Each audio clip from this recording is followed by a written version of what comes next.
Bienvenidos a esta primera edición de Radio Análisis. Son exactamente las 9 de la mañana con 37 minutos de este día jueves 10 de abril y como cada jueves a esta hora de la mañana están con nosotros nuestros amigos y amigas de Fundación Sol. En esta ocasión el sociólogo e investigador Benjamín Sáez, a quien le damos la bienvenida. Benjamín, ¿cómo estás? Buenos días. Buenos días, Claudio. Qué bueno verte acá en el estudio. Estábamos conversando que hace mucho tiempo que no venías, así que qué bueno tenerte acá. Bienvenido. Muchas gracias, un gusto, conocer el estudio y compartir en vivo y en directo, ¿no? Como Sí. sin pantalla de por medio. Sí, mucho mejor.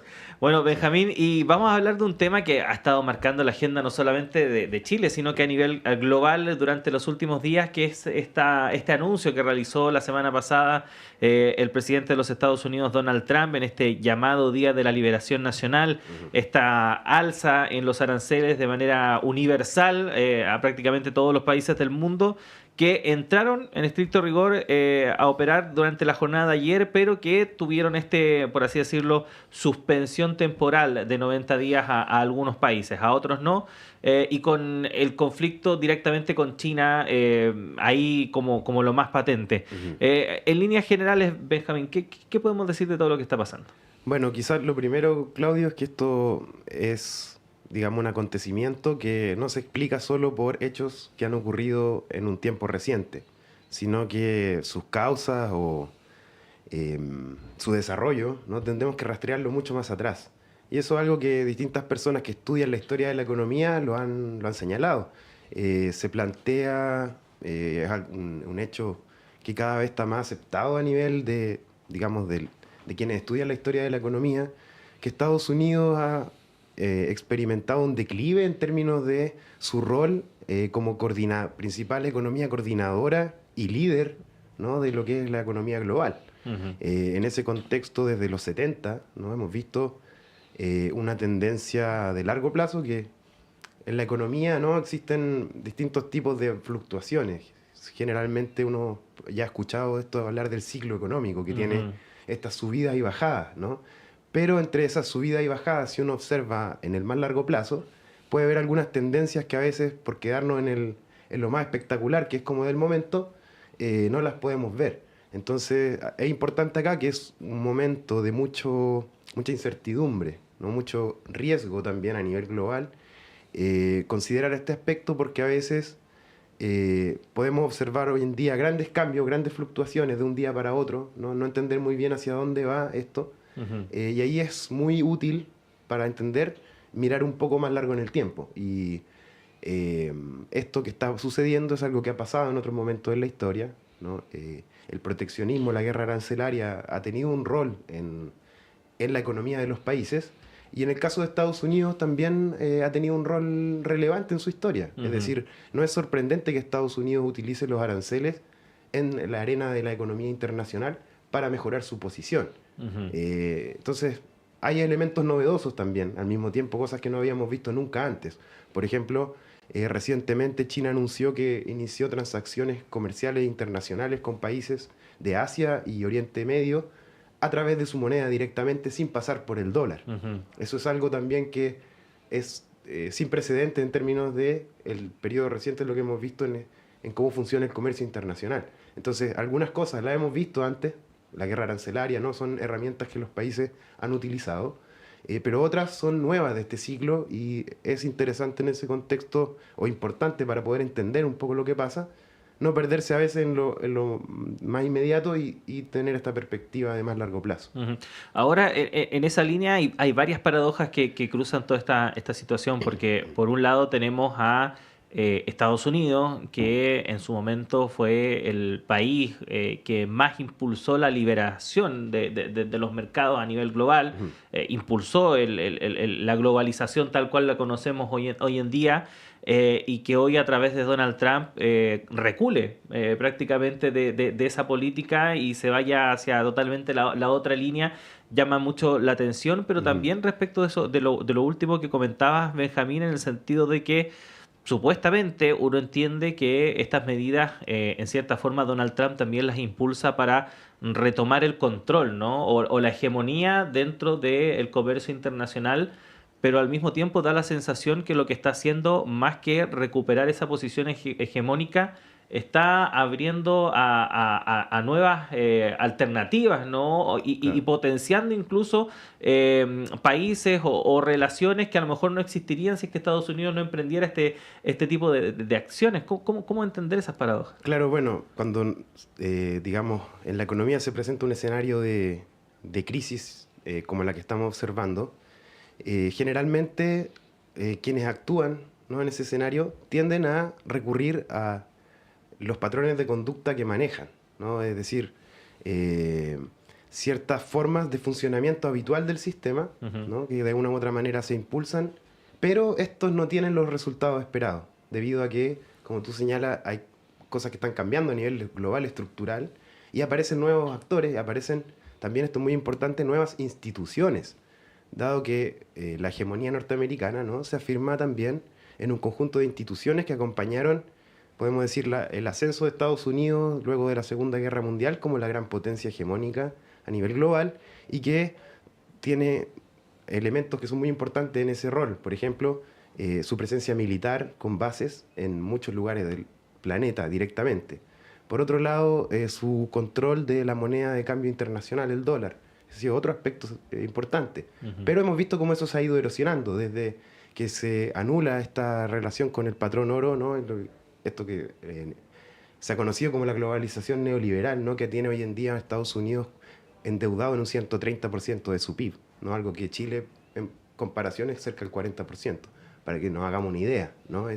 Entonces, tiene estas herramientas y frente a esta situación recurren muchas veces a las instituciones que ya están instaladas, mientras otros actores apuestan a instalar nuevas instituciones a nivel Ujú. global, ¿no? Acá igual es importante distinguir un poco entre cómo Estados Unidos llevó el libre comercio y cómo lo llevó, por ejemplo, Inglaterra.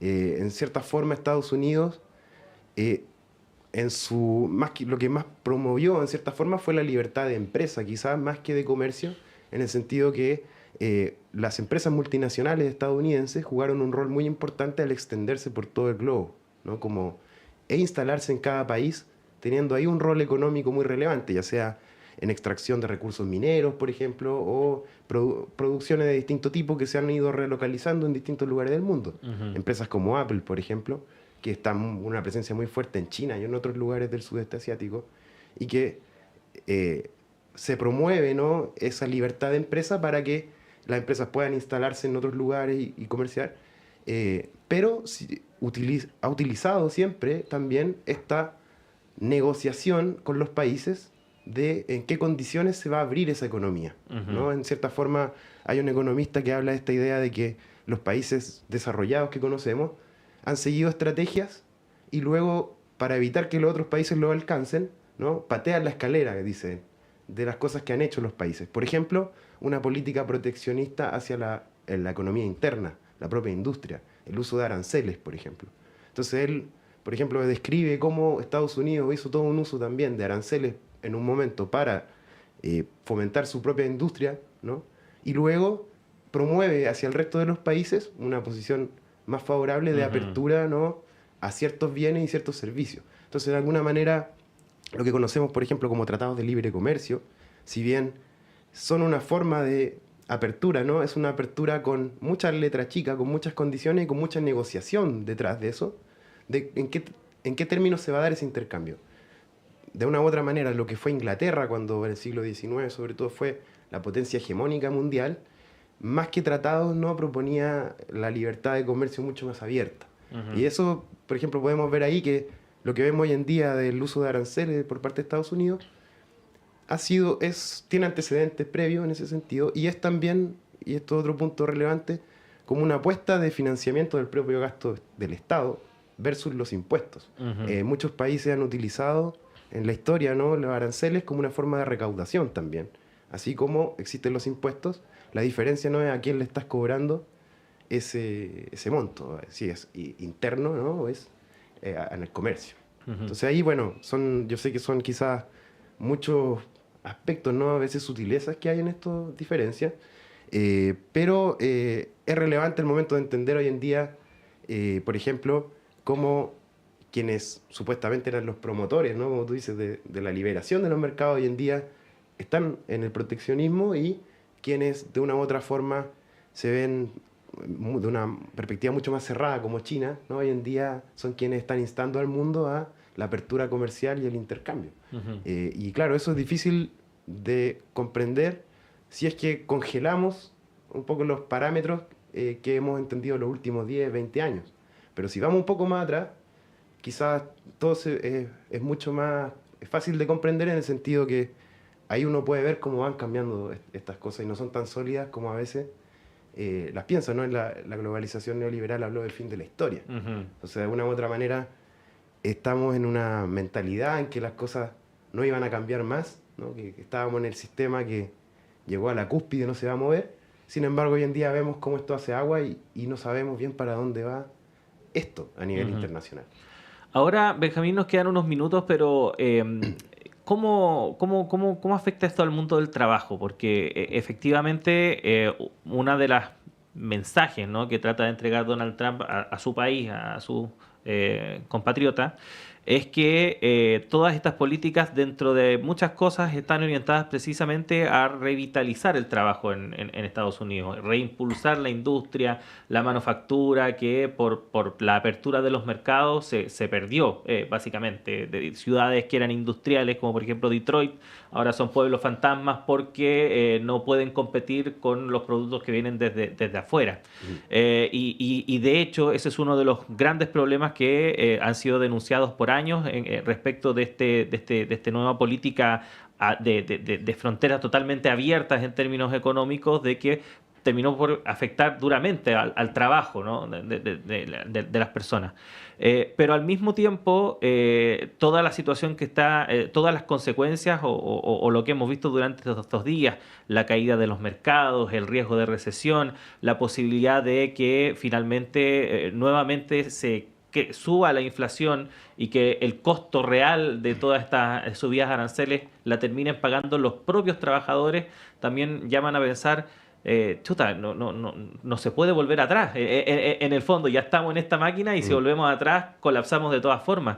¿Cómo ponderar todas esas situaciones? Claro, como tú señalas, hay efectos acumulativos. Acá es importante recordar que venimos de una crisis que en algunos casos, por ejemplo en América Latina, se discutió bastante si la crisis de subprime en algún momento se detuvo. En Ujú. algún momento la CEPAL habló de una crisis en cámara lenta, por cómo sus efectos fueron perdurando en el tiempo. Hoy en día, por ejemplo, si miramos lo que fue el COVID y su impacto en la pérdida de empleo, ¿no?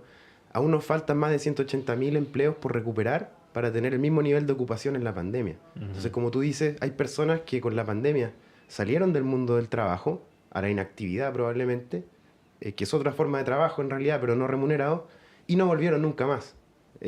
Y hoy en día, o gente que podría haberse incorporado si hubiésemos estado en una situación previa, y no se incorpora de la misma forma con el mismo dinamismo que teníamos anteriormente. Ujú. Entonces, esto puede generar también un shock en ese sentido, de pérdida de empleo, ¿no? De encarecimiento del costo de la vida. Quizás uno de los impactos más directos de estas guerras de aranceles es que rápidamente las empresas trasladan el costo a los consumidores.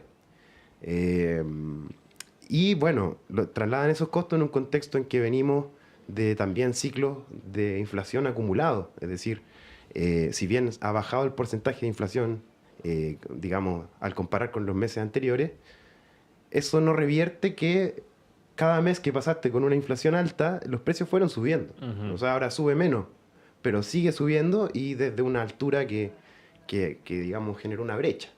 Entonces, como los salarios no están indexados siempre al IPC y muy poca gente tiene esa posibilidad de negociar, la verdad es que se complica y las empresas buscan restringir esa posibilidad.